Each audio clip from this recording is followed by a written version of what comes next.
tendereza Yesu, Yesu wowe mwana gwendika, woko muchayija ikunasija, Devasha Yesu mulokochi, amina, amina, amina, amina. Ye mwabantu mwe mwanine ya mayu.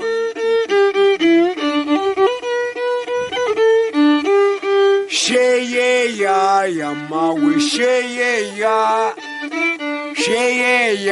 ya mawe, sheye ya.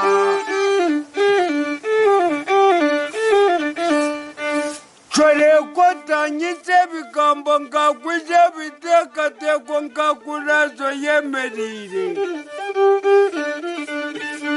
Yamawonderere ni kukuna, yowitu kabare, imbaka ya nyukwerase, onyete nyishe.